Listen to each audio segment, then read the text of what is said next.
Hello and welcome to another edition of the NBA Outlet presented by OTGBasketball.com. Be sure to follow OTG on Twitter at OTGBasketball. Also hit that subscribe button. I'm your host, Nick Fay. My co-host, as always, Harris Wichard.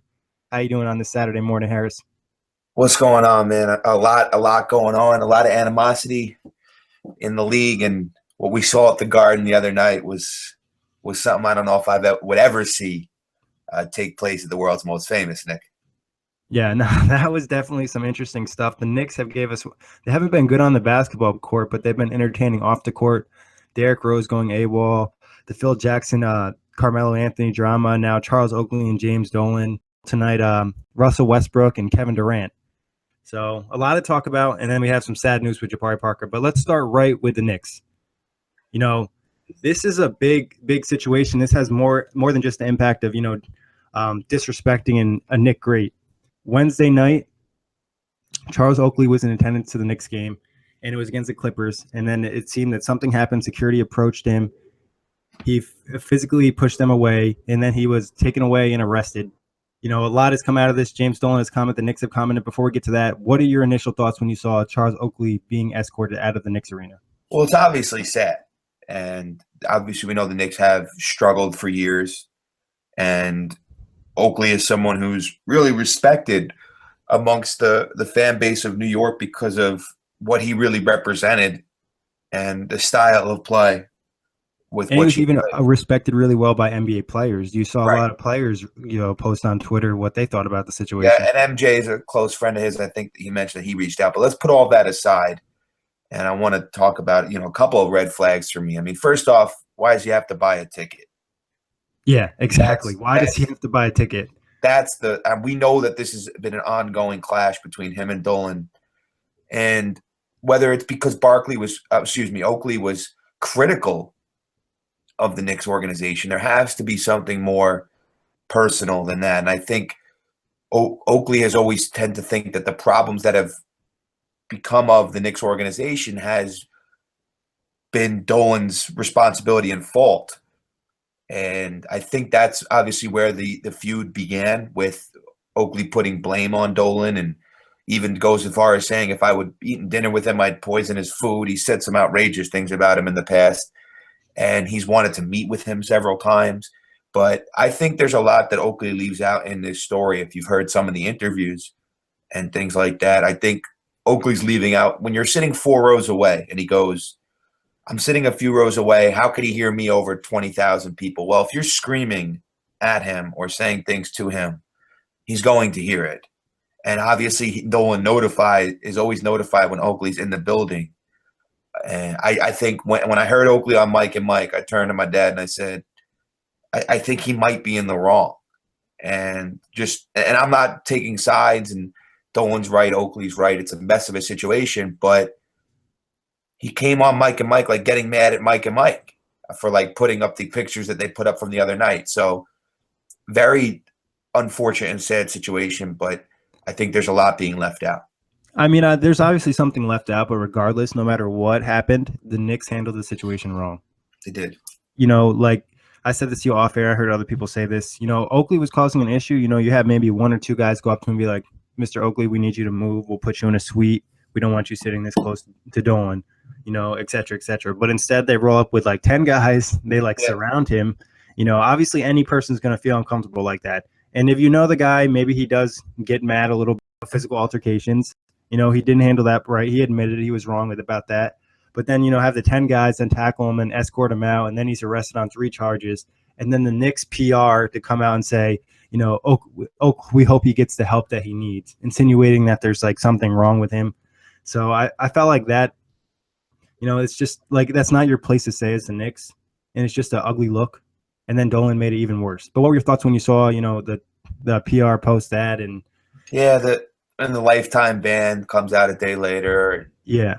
It's just ugly, man. It's really just, like you said, not a good look for them and the way they're treating their past players. I think the biggest mistake, and you had mentioned, was running up on them with 10 guys. I think maybe you sit someone next to him, maybe talk to him a little bit, like, here, what's the issue here? I think for me, from my personal opinion, it was probably one of those situations where he was getting on Dolan, and or even if he didn't say anything or did say anything, Dolan just didn't want him to be there. And it's a frustrating time for everybody, top to bottom in the organization, with all the negativity surrounding them right now. And, Oakley being a guy that has a lot of pride in the team and wants to see the team do well, is frustrated by what's transpired and what Dolan has allowed to happen. Yeah, and then Dolan went on and he was talking about Oakley, and he might have set himself up for a lawsuit. I know a lot of people have posted about that. He took shots at Oakley, saying, he has a drug or alcohol problem. He was saying sexual or racial overtones on the things that he was saying at the arena, and that he needs some help. So, Dolan set himself up for that. But enough about that point of it. Just from the Knicks fan and the Knicks perspective, attracting future NBA players is not going to be easy. You have Dolan, who people already didn't want to play for. They already heard about this type of things. Now, I sure wouldn't want to play for him. I'm all-time great in your arena, and you make me buy tickets, and then you ban me and you kick me out and embarrass me in front of the national spotlight. And then you have Phil Jackson, who's fighting with Carmelo Anthony, and then just all that drama. These are some of the situations that come out and incidents that make you realize that who is running the ship and the ownership of how important it is in professional sports. And a lot of people think about rosters, they think about GMs, they think about coaches, but they don't think about the importance of positive and leadership, and the importance of having an owner in place that sometimes knows when to get out of the way in basketball operations, and knows when to step in and make a move, and knows when to hire this person or that person, and has the respect of all the employees and the way the building is run. And there's so many little things that go into the success of a franchise that a lot of casual basketball fans might not think of. Yeah, Harris, you nailed it right on the head when you said the employees in the building, the front office, the whole entire organization. And that's been something talked about, is that there's just a negative energy around the Knicks from top to bottom, not just the players, not just the relationship between Phil Jackson and Carmelo. It's just everything. There's just like some sort of black cloud there, and it's just not a healthy environment, and it's not attractive for future employees and future players. Well, we've touched on the Knicks' failures and their inability to go deep into the postseason. And you had told me before we went on air about Oakley having more postseason wins than Dolan in his entire tenure. And we know the Knicks haven't been into the conference finals since '99 when Dolan took over. And we know about their, I think have only won 2 playoff series, maybe one. Yeah, I think it might be one. One. So it's obviously, we know about the failure. But when situations like this arise, we might find out why. We tend to find out why. It's unfortunate because I don't know if there's ever been a town more starving for a winner. We know New Yorkers understand basketball. We know they are emotional, and New York people, and we are emotional. But it's time. It's definitely time for change, for positive change. And you think about personnel, but now you're starting to think about other things. Yeah, exactly. The whole entire Knicks season has just been a complete mess, like I talked about before. From top to bottom, it's just like disastrous. And the thing what they need to do right now, I think, is just to go full rebuild. Just start right from the bottom and build up with Porzingis. Trade out some of the veterans, get rid of Carmelo. Not that Carmelo's done anything wrong in this situation, because he's played this perfectly well, and he's handled it like a professional. But get rid of him, get some assets for him, see if maybe you can get maybe a little something for Derrick Rose, and try your best to drop that Joakim Noah contract. But I would say just go full rebuild from here, and that's your best bet, because attracting free agents is going to be extremely difficult now.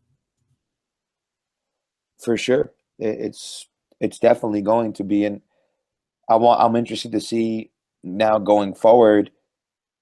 Last night was really disgraceful on the defensive end in their loss to Denver. But I'm interested to see now, is Melo being moved? We only have a couple weeks left until the trade deadline. Is this situation with Dolan and Oakley is probably not going to be resolved, and it's definitely a black cloud that desperately needs to be moved. And we assume that with Melo leaving, that with it could be, it's almost like hitting the refresh. I think if anybody needs a reset button, it's this team right now. Yeah, I think it's his team, and I think it's Melo too. He could use the reset. Hornacek came out last night, and he said he was kind of embarrassed. His starters should be embarrassed by like the performance they put up, the defense they had. He should have gave the second unit more minutes. So just everything in this organization. I'm glad you brought up Hornacek, because he was in his post game news conference. He had said something that really stuck with me in the dysfunction and why I don't think he's going to be back next season. He kept saying they instead of we when referring to his own team. I mean, I might have caught like it out of context, but I'm almost positive if you go back to his post-game news conference, a couple of times referring to the way the first unit played. They were giving up, this cut, that cut, or just referring to how they were playing. I'm almost positive that instead of saying, a lot of coaches will say we. Yeah. Instead of they it's not something how you refer to. I just think there might be just that kind of disconnect right now in the whole group. I mean, if you were him, would you want to be back? Not really, right? I mean, the front office is a mess. You don't really know what's going on with Phil Jackson and what he's doing. Obviously, nobody's safe with Dolan around. So, I mean, if I was him, I would be kind of happy if I got another job or I had to be an assistant for a year or two or something. It's bad. Yeah, it's pretty bad. We're going to get into another messy situation that's going to happen tonight, and that's Kevin Durant, Russell Westbrook. KD's making his return to OKC tonight. There is a lot of emotion going on right now. Obviously, Durant left OKC after they had the 3-1 lead on Golden State and went to Golden State. So the fans didn't take too well to that, similar to LeBron James leaving Cleveland the first time. Burned jerseys, a lot of hatred, a lot of trash talk. I saw some shirts that spelt coward with a K, and they highlighted the K and the D. So what do you expect tonight just from the fans and the KD point? Wow, this is going to be fantastic television. I think you can make a big time playoff game. Yeah, you can make the argument that it'll be the most anticipated regular season game since LeBron's return to Cleveland the first time back in the first go around back about 5 or 6 years ago. I expect like 85 to 90% booing to go on. I think there might be some positivity as far as maybe that appreciation. I don't think they're going the video route though. Not yet. Eventually they will, obviously. Well, it's going to fade. Just like remember that first time that LeBron came back, I was like, "There's no way this guy's going to come back here in a few years. There's no way. It's impossible." They were treating him like crap in that first game. Like every time he touched it, every time he shot it, I was like, "No way this guy's going to come back." So maybe the happy ending is that Durant finds himself back in OKC, but I don't know. I think this is going to be obviously must-watch television. The relationship between him and Westbrook is fun to watch. The lack thereof, and the fact that the Westbrook has had this team playing what would you consider over their heads without Cantor now beating the Cavs the other night. Yeah, that was a big win. Yeah. I mean, I think this is going to be Kevin Durant definitely knows what he's going into this game. I read an article. He reached out to a few different people. He's going to have extra security. He's going to handle the situation. I don't know if Durant's going to have he's either going to have a really good game or a really bad game. That's what I think. I mean, emotionally, he'll either feed off of it or it'll distract him to the point where he's not able to really play at the highest level. What do you think of the two is more likely to happen? Two out of what? If he's going to have a really good game or a really bad game? He's going to play well. I think he's going to play really well. I think just like in the first or couple, he's been averaging 39 against them. But yeah.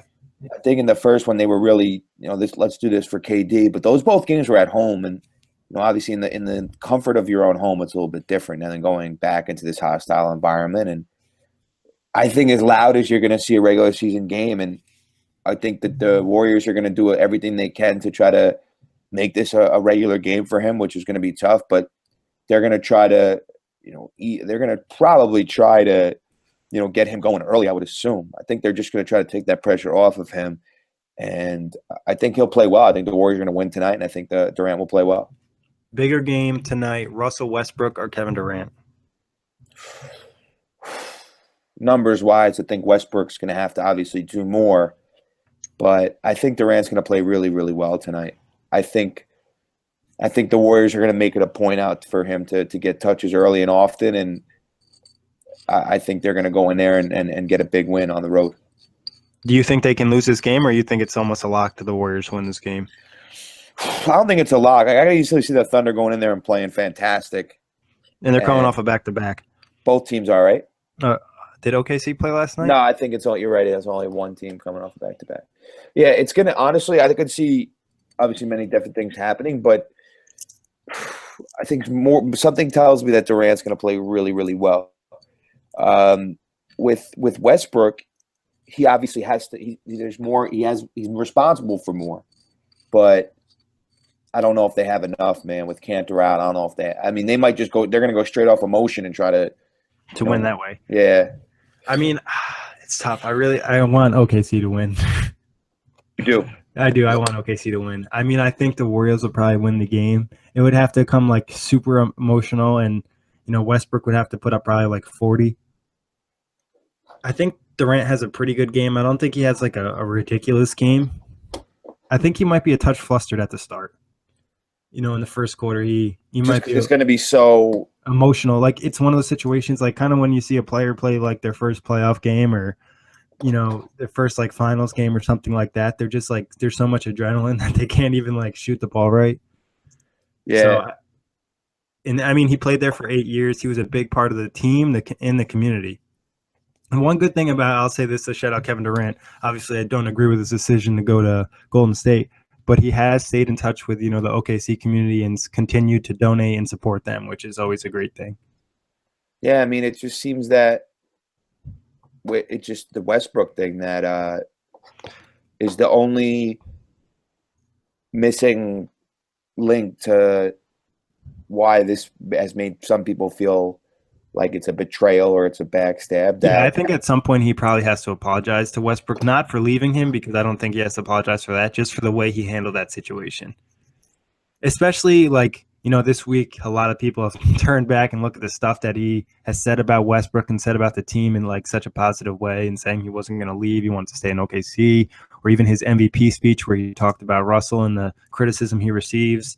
So I think we'll hear more about that relationship and maybe having something fixed along those lines, maybe All-Star weekend. But for tonight, I don't think anything happens. Maybe the only way I could see like Durant and Westbrook like shaking hands if OKC wins. Yeah, I think this is still a while. We're still a while away.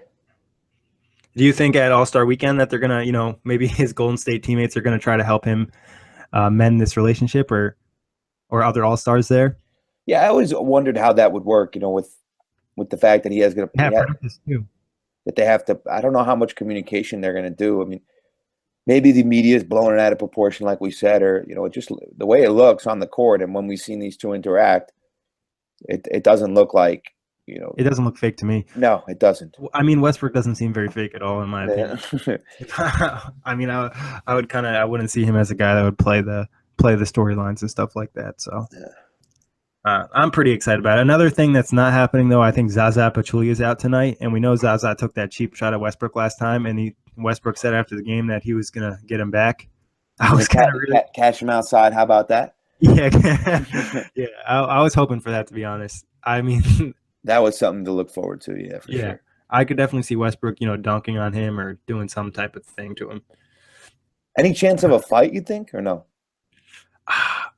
I don't know. There could be, Cantor out. Adam's still there. And, I'll say this. Golden State really banged around Westbrook the last few times they played.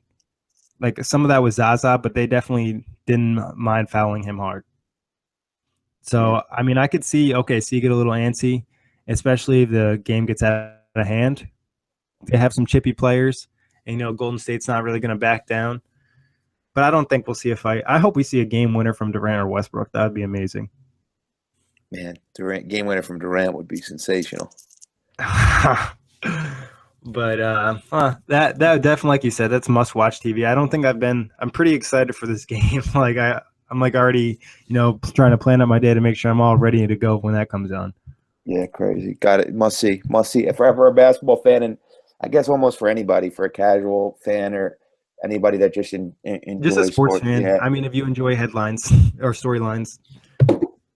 So then we got to talk about some bad news. Sadly, this week on Wednesday night, the Bucks got back Chris Middleton, but they lost one of their rising stars in Jabari Parker, who tore his ACL in his left knee once again. This is really sad Terrible. news. Jabari came back. Last year he came back. This year he was looking healthy. He was looking like he was about to be an all-star, averaging career highs, around 20 points a game. Had some of the best dunks of the season. And now he tears his ACL again, and it sucks for the Bucks too, because right when they're getting Chris Middleton back, ready to make that playoff push and really look like that deadly team we thought they were, they lose one of their best players. Very sad. Same knee. Same knee. So I was devastated to hear this because I'm a big Jabari fan. And this is just extremely unfortunate. And, he same high school as Derrick Rose in Chicago. So just a couple of Chicago guys that have had some unfortunate, injuries. Hopefully, That's crazy that they both have had ACL injuries twice. multiple, yeah, same high school.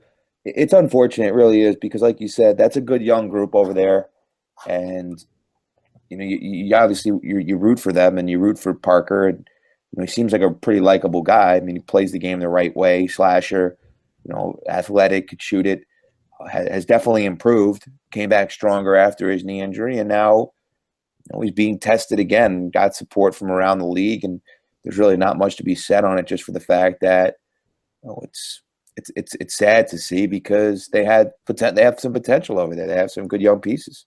Yeah, and then they said it's probably going to be a 12-month process, the rehab process. So he won't be back until some point in next season, not even the start. Way after the start. He'll be back at this point next year. Pretty much. If you, from the Bucks perspective, from the front office perspective, and you look at the situation, what do you think about Parker? Do you think he's going to be able to get back to that high level, or do you just have to start thinking about him as no longer one of your building blocks, one of your star players, but maybe just like a complementary player? Because obviously coming back from that injury twice is extremely difficult. Now that it's a year, you're going to have to start thinking, alternative plan. Just because of this, having the injury, the severity twice. I think they'll think of him as somebody that can help them in the future, and just a wild card there. But this definitely impacts his role going forward. I know they've always felt like they could build around the Greek Freak, which they can, but obviously having complementary pieces and having guys around him is important. I think this will definitely take a hit. Not to say that he won't be able to recover, because he recovered once, and I'm not putting him past that he could recover again, but definitely a challenge for him. Yeah, and he's turning 22 next month, so he is young, which obviously is, on his side. From the Bucks, it just sucks so bad because Middleton just came back, and you're kind of getting your core together. Yep. I mean, do you still think the Bucks can make the playoffs? They got Chris Middleton back. Obviously, three-point shooting has been a serious issue for them, and he's obviously their best shooter and maybe their best natural scorer. So what would I don't think they're going to make the playoffs. You don't think they'll make the playoffs? No, I don't think so. Emotionally, it's tough for this team to get over a loss like that too, because obviously he's a key contributor, and you see him go down, and it's tough to get past, because obviously Middleton's not going to be back to 100% and not for like a week or two. Well, I think those top, bearing any injuries, those top 6 seeds are cemented pretty much, and after that you're now looking at Chicago, Detroit, Charlotte, Miami. Those are 4 teams battling for the last 2 spots, and now Milwaukee takes that hit. They're still a couple games behind, and I like all of those teams' odds better than I like Milwaukee's right now. Yeah. It's going to be tough. I mean, I think it's still possible, because all those teams you mentioned, none of them are like, oh, wow, they're extremely good. The Heat are on a 13-game winning streak. Shout out to the Heat. Yeah, but they're still 6 games under 500, so that says a little bit about, just their overall team. So, I mean, in the Hornets, we obviously talked about their struggles. The Pistons never really lived up to the hype, and the Bulls have kind of just been a mess. So, I mean, I think they take their winning streak into the All-Star break. Do we know who they match up with the next few games, or no? Well, yeah, they have Philly. Okay, they already beat Philly, I think, on the streak. They're at Philly. Let me check what the next 2, because that would be crazy if they ended up taking this. Well, they're at the point, the Heat right now, where they're not just like playing because of their talent level and not winning these games. It's just like the confidence they have, the energy, the emotion. I could see last night when they played the Nets, they just have like some swag about them that they like think they're going to win all these games, and they are like, oh, we're killing it right now. And even these like D-League call-up guys, like White is coming. Yeah. Well, what did you tell me? He hasn't lost a game. No, he hasn't. Well, they're since at he's coming to Philly, them. then Orlando at home. They could win that game. And then the last game for the All-Star break is going to be the toughest to take this winning streak into. They're at Houston. So if they can win that game, that would be 16. I think their streak started because they beat Houston. They did at home. Yeah, no, you're right, at home, yeah. So that would be really intriguing. It could start and end with Houston in all likelihood. Yeah. Very true. Last night it was almost the first time in a long time, I think, two teams with double-digit streaks met. The Nets had, I think, a 10-game losing streak or something along those lines, and then the Heat were on their winning streak. And for a second there, I thought the Nets might end it, but obviously that didn't happen. It's been a tough season. Brooke had 30. He had a good game. So. Yeah, I mean, sorry to talk about the Nets. I obviously know no one wants to talk about them, but the Nets just suck so bad at getting Brooke Lopez the ball when they need a bucket. Yeah. Like, so tough to watch a team that doesn't have like a true point guard healthy that can just get your players the ball positioned to succeed. So all you teams that have good point guards right now, Jeremy Lin's obviously a good point guard, but he's out. Just enjoy that, appreciate that.